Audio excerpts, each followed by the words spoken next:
Hi everyone, welcome back to another edition of Dad's Planning Politics. Hi everyone, welcome back. We're getting up there with the episodes now. What is this, the The 20 30th, I think. 30th episode? Look at Mm. us, guys. You're part of an exclusive club. Listening to our 30th episode. It's really exciting. If you've been here from the beginning, thank you so much for sticking with us. If you're new to the podcast, thank you so much for joining. But today we're gonna continue on what we talked about last week. We're gonna talk about obviously Iran and what's happening there and the massive war that seems to be breaking out in the Middle East, which is, I think terrifying everyone in the world because it's going to have far-reaching implications. We're also going to talk about the G7. And that's really it for today. We're going to just focus Two on big those meaty topics. two big topics, but we'll try and dive into them. So, should we start with the G7? Yeah, let's start with the G7. Okay, so Mark Carney hosting in Canada, in Alberta. Seemed like a lovely scene with mountains in the background, etc. And of course, this was one of the first multinational meetings where Donald Trump attended with the heads of France and Germany and the UK and Italy, Japan as well. So that is the G7. Let's list them all out just in case you haven't heard of it. So obviously it's Canada, France, Germany, Italy, Japan, and the UK. And prior to Russia's expulsion, Russia as well. But then obviously Russia's aggressive imperialist moves around Ukraine and particularly Crimea, made the rest of the G7 expel them from the G7, and now it's a factor of being part of the group is that you can't invade other countries' land. That's one of their key requirements, one of their only requirements, and they're meant to be the leaders of economic growth in the free world. That's what they call themselves. And they also invite some other countries, like they invited Anthony Albanese from Australia, and they invited Narendra Modi from India, and one or two other national leaders not part of the G7, but significant middle-sized countries or large countries in the case of India. So, of course, Donald Trump, as he's like to do, raised heckles there because he said, "I'm not sure why Russia is no longer a part of this." He kind of knew the reason why, as Freddie just explained, the invasion of Crimea. I mean, I think he said it even upon entering. He said to Carney, "I don't know why Russia's not here. I don't know why Vladimir isn't here. I don't understand." Which obviously is, telling everyone his goals and his key relationships from the get-go. He's saying, "I am aligned with Russia. I'm not aligned with any of you." And an amusing part of it that I saw was Trump was going on and talking about, blue states and red states and all that stuff. And Carney politely cut him off and said, "If you don't mind, as chairman of the G7, I'm going to call the right to move on to the next topic."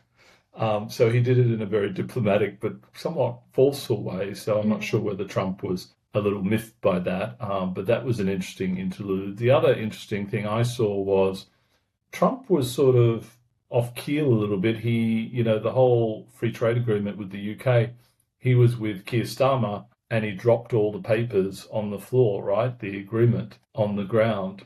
And it was interesting because Keir Starmer bent down to pick them up for him. So there's been lots of discussion in the UK of whether that was appropriate thing for the British Prime Minister to do that. And the opinion is probably not, and they should have waited for an aide to rush in and pick them up. I mean, I think it's interesting the two things that you just mentioned. So one of the things that you mentioned was Carney, butting in and telling Trump we have to move on to the next agenda, the next item on the agenda. And the other thing is Keir Starmer kneeling down to pick up Trump's papers for him, which seems like an act of deference. So you see the different approaches by these two different world leaders and how Carney, as soon as he was elected and came into office, has seemed a much stronger, more oppositional force to Trump than Keir Starmer has, and I wonder if that's just because of the Canadian opposition to Trump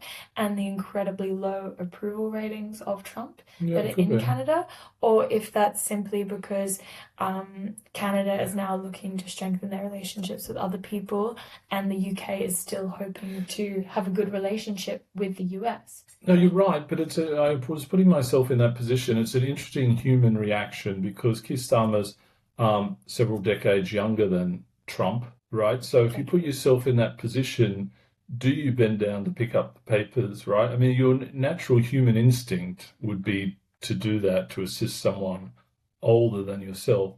But then your political brain has to jump in and say, well, it's better that an aide comes and does that because it doesn't look very good. I mean, definitely. I think regardless of what it meant in the moment, what it meant to the world and to the media is that Keir Starmer doesn't have a backbone when it comes to Trump, and he is willing to, make compromises and kneel over and bow down to him in order to get better circumstances for the UK, better trade deals, better, military deals, even to continue the AUKUS agreement, like a whole number of things. Because I'm fairly sure those files, in fact, were about the free trade agreement. The free trade agreement itself. So, that also says something that Keir Starmer cares so much more about it than Trump does. So Trump stayed the first day and he stayed for the dinner, and then he gave his excuses and said he had to return to Washington given what's happening in the Middle East. But he actually, I will interrupt you there because, of course, that is what a lot of the media is saying. But I think there was a few articles about the fact that he didn't do that. He didn't give any excuses whatsoever. The other leaders assumed that was surely what he was doing, because why else would he neglect the G7, which is such an important summit? But he didn't give any reason. He just left. But did his people give a reason? I don't think so. As far as I know, they didn't. Emmanuel Macron tweeted he must have left because of Iran and the developments happening there. And Trump tweeted back saying, Emmanuel Macron doesn't know what he's talking about. He never knows what he's talking about. He's wrong. That was not because of Iran. There will be no peace. No peace in Iran. I think peace agreement. He tweeted a lot of quite drastic stuff, which is interesting because obviously Trump doesn't like war. He's not for war. No war. But it's fascinating because I think Trump doesn't like multilateral meetings. He likes unilateral meetings where he's the center of attention. I don't think he likes it when he's with these other world leaders who take some of the spotlight from him. I think it's and treat him as an equal. Yeah, exactly. He can't handle that. And because the fact is, he could have dealt with anything in Canada versus returning to Washington to do that. Canada does have broadband and communications and secure rooms and stuff. It is rather amusing. I mean, he was probably going to find a way to leave it early regardless of what was happening in the rest of the world. Iran was just a convenient excuse. Good that he went, in a way. It's good that at least he went. At least he did go. At least he wants to keep up.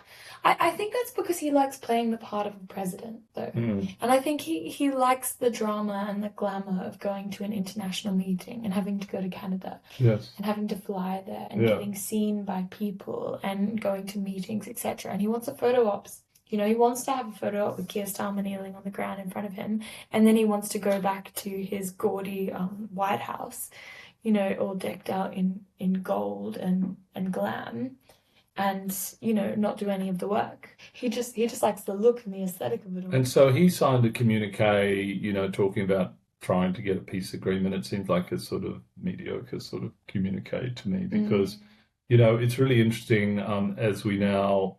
Did you have anything else to say on the G7 at this point? Oh, from an Australian perspective, Anthony Albanese had wanted to have a meeting with Trump, but of course Trump left, and so Albo was left in his wake. And, it's funny, the Australian media say, he didn't have the meeting and he should have tried harder. It's the most ridiculous discussion I've ever heard, right? Because the fact is he planned a meeting with him and Trump decides to leave early. That's what happens, right? And the fact is that we mean nothing to Trump and no other country means anything to Trump.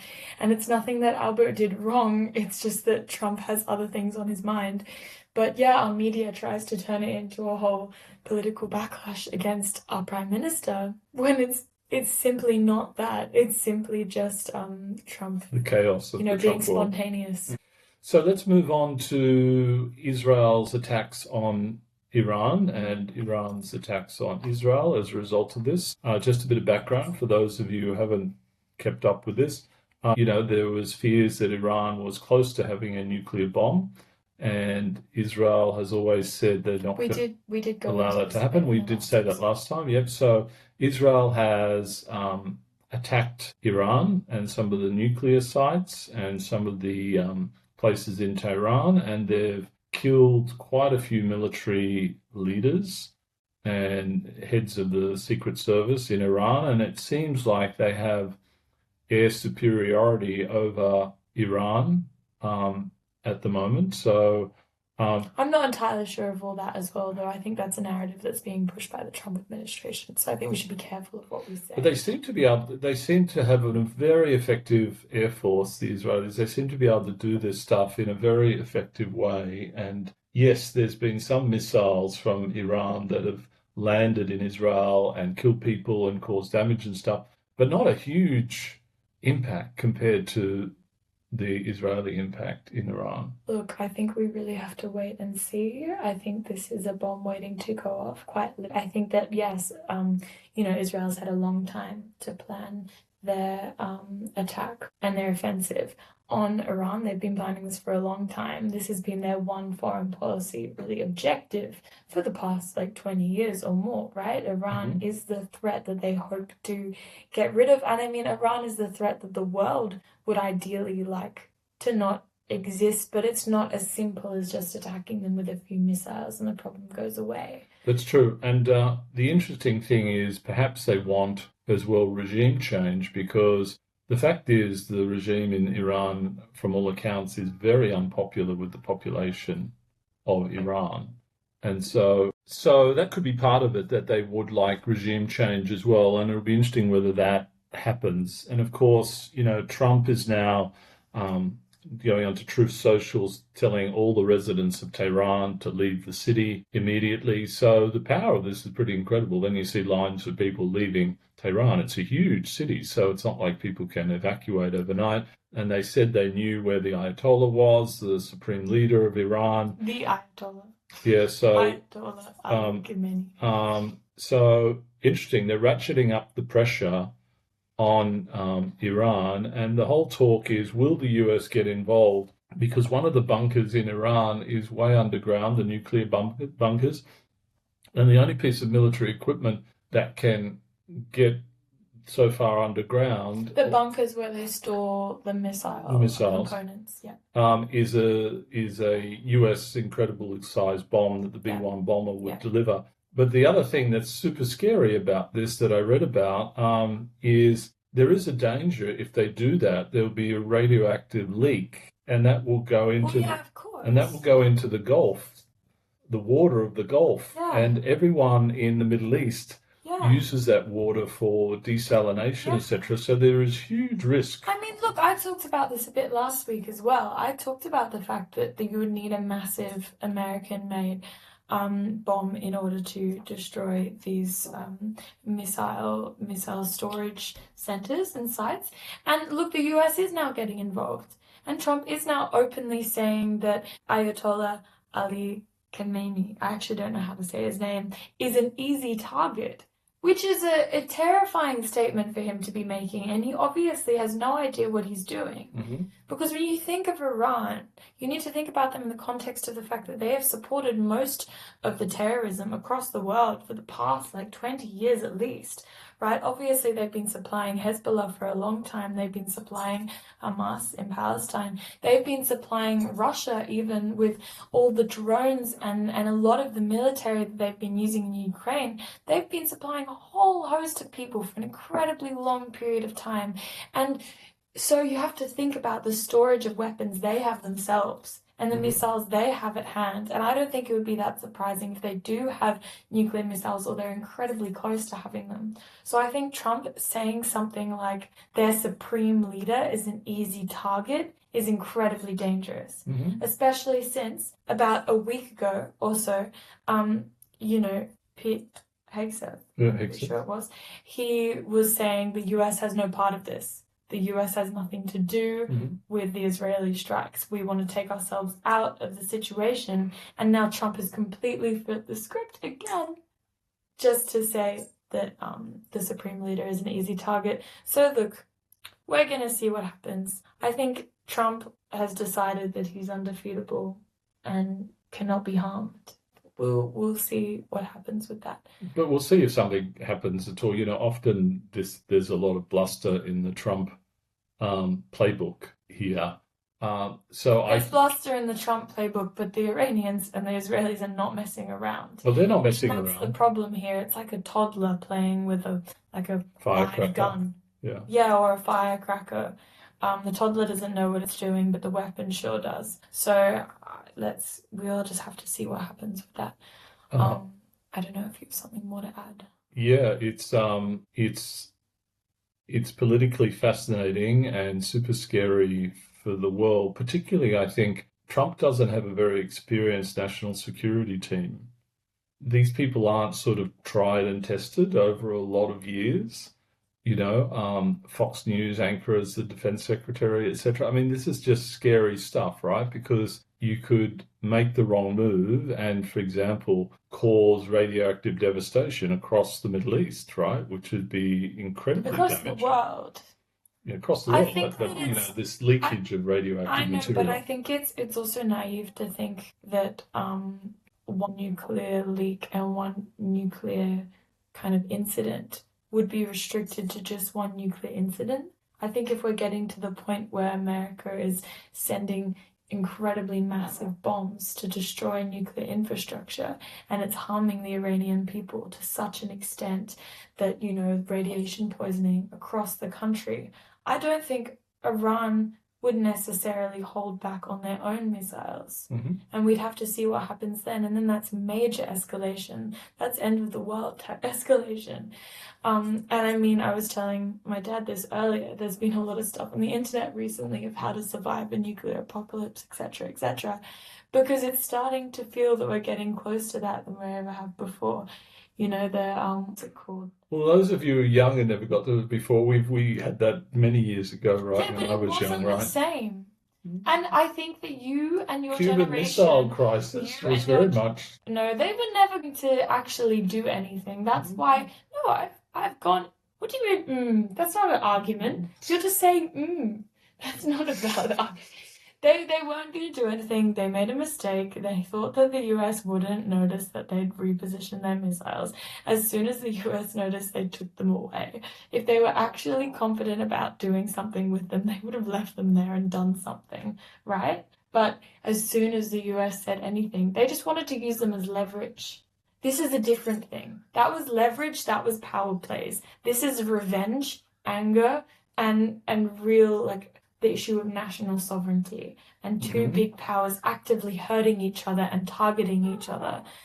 And look, it's the fate of the entire world at stake. And I think that even though your generation seems to think everything will be okay and that the good guy will always win in the end, we've been raised with these storybooks where the good guy always wins.